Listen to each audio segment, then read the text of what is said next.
Hey, how's it going, everybody? And welcome back to another video of Income Views. On this podcast, of course, we're going to be talking all about Warren Buffett, and he's going to explain exactly when to sell a stock right here. Let me just pull up the video really quick. Just give me a second. By the way, before we do, remember to leave a like and also subscribe. So here we go. Good morning. My name is Jad Corey. I'm from Take Gaithersburg, a look. Maryland. The question is, what criteria do you use to sell stock? I kind of understand how you buy it, but I'm not sure how you sell. Yeah. Well, the best thing to do is buy a stock that you don't ever want to sell. I mean, and that's what we're trying to do. And that's true when we buy an entire business. I mean, we've bought all of Geico, or we bought all of See's Candy, or the Buffalo News. We're not buying those to resell. I mean, what we're trying to do is buy a business that we will be happy with if we own it the rest of our lives, and we expect to with those. It's the same principle applies to marketable securities. You get extra. And by the way, I'm going to give my thoughts in a second because some of Warren Buffett's comments here are extremely misleading. So let him continue for a second, but I definitely want to react to this. Options with marketable securities. You can add to holdings. Obviously, we can never own more than 100% of a business, but if we own 2% of a business and we like it at a given price, we can add and have 4 or 5%. So that's an advantage. Sometimes if we need money to move to another sector, like we did last year, we will trim some holdings, but that doesn't mean we're negative on those businesses at all. I mean, we think they're wonderful businesses, or we wouldn't own them. And we would sell. If we needed money for other things. The Geico stock that I bought. Okay, so right here he does say something that I was going to bring up, where you do sell to potentially buy other things. But again, it's misleading in the sense where he doesn't say exactly when is the best time.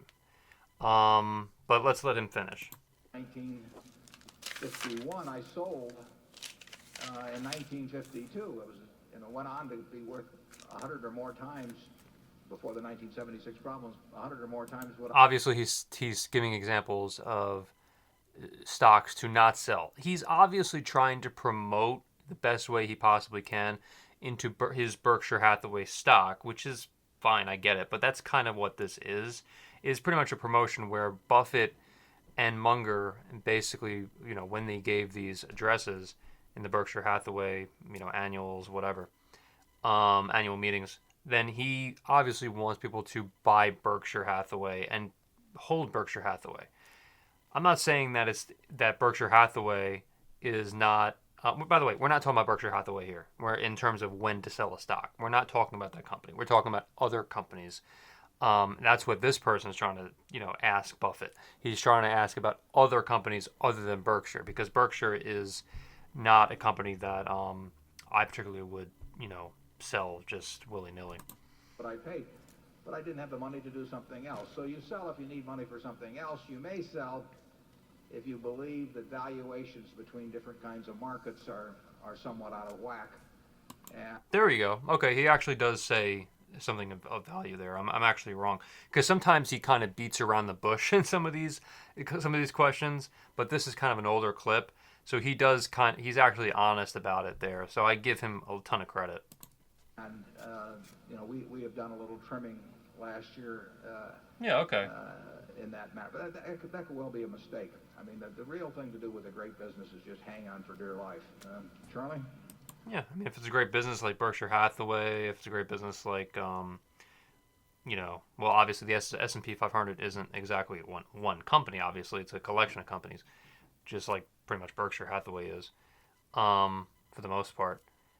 Then yeah, I mean, that's kind of what you want to do. If it's an unbelievable company that keeps on growing in value, then obviously there's no reason to sell. Yes, but the sales that do happen, the ideal way is when you found something you like immensely better. Yeah. Yeah, so I mean, no, I digress. Munger, and because I didn't see this clip beforehand, so I digress. The reason why I'm so bitter, I'll admit I'm a little bitter, is because there were recent clips of Buffett that I've seen in the last meeting where Buffett was not answering questions directly at all. He was being extremely, and I actually believe he was actually being extremely dishonest in some of the answers he was giving in the last annual meeting. And here, Munger and Buffett are actually really doing a great job answering this question. So Yes, that's the ideal way to sell. And incidentally, the ideal purchase is to have something that you already like be selling at a price where you feel like buying more of it. I mean, we probably should have done more of that in the past. it could also be because like they were, well, at least I mean, Munger unfortunately passed away pretty recently, but Buffett, it's also very possible he's kind of not really. I don't know. Maybe he doesn't want to answer the questions that he was being asked, because he was kind of being asked like, a lot of tough questions in the last one. This one is kind of a direct question, so he doesn't really have. I guess they don't really have a problem answering it, but. Situation. But that's the beauty of marketable securities. You really do, if you're in a wonderful business, you do get a chance periodically maybe to double up in it or something of the sort. If the stock market were to sell a lot cheaper than it is now, we would probably be buying more of the businesses that we already own. And they would certainly be the first ones that we would think about. They're the businesses we like the best. So there you go. And Buffett does do, and Munger have actually do a relatively good job answering. I'm going to give them a relatively good job.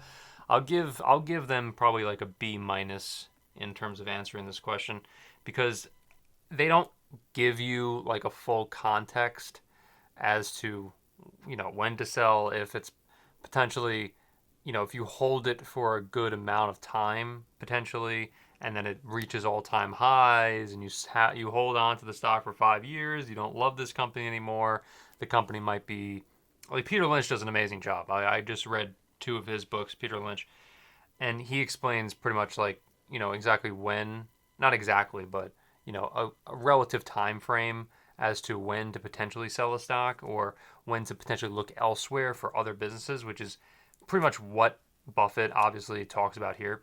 So if you liked it, remember, leave a like, subscribe, and hit the notification bell for more. Thank you so much for watching, and I'll see you in the next one.